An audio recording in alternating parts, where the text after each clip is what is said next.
அண்மை காலமாக பொதுமக்களிடையே புற்றுநோய் பாதிப்பு அதிகரித்து வருவதை கருத்தில் கொண்டு தமிழகம் முழுவதும் புற்றுநோய் பரிசோதனை மேற்கொள்ளும் பணியை தொடங்க உள்ளது தமிழ்நாடு சுகாதாரத்துறை.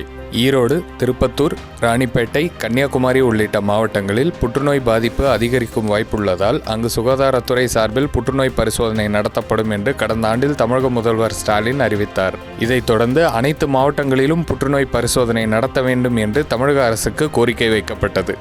இதையடுத்து அனைத்து மாவட்டங்களிலும் 18 வயது நிரம்பிய ஆண் பெண்களுக்கு வாய் புற்றுநோய் மற்றும் 30 வயது நிரம்பிய பெண்களுக்கு மார்பக புற்றுநோய் மற்றும் கர்ப்பை வாய் புற்றுநோய் பரிசோதனை செய்யப்படும் என்றும் இதற்காக 27 கோடி ரூபாய் நிதி ஒதுக்கீடு செய்யப்பட்டுள்ளதாகவும் கடந்த நவம்பரில் தகவல் தெரிவித்தார் தமிழக சுகாதாரத்துறை அமைச்சர் மா. சுப்பிரமணியன். இதன்படி தமிழ்நாட்டில் இதுவரை 52 லட்சம் பேருக்கு புற்றுநோய் பரிசோதனை மேற்கொள்ளப்பட்டுள்ளது.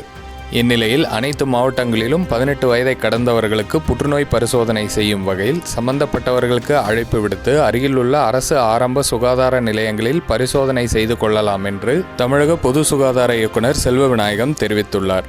அவர் மேலும் கூறுகையில், தமிழ்நாடு முழுவதும் ஒட்டுமொத்தமாக 5.45 கோடி பேருக்கு வாய் புற்றுநோய் பரிசோதனையும் 30 வயதை கடந்த 1.88 கோடி பெண்களுக்கு கர்ப்பை வாய் புற்றுநோய் பரிசோதனையும் மேற்கொள்ளப்படும். ஆரம்ப நிலையிலேயே புற்றுநோயை கண்டறிந்தால் முழுமையாக குணப்படுத்த முடியும் என்பதால் இத்திட்டம் மாநிலம் முழுக்க அமல்படுத்தப்படுகிறது என்று தெரிவித்துள்ளார்.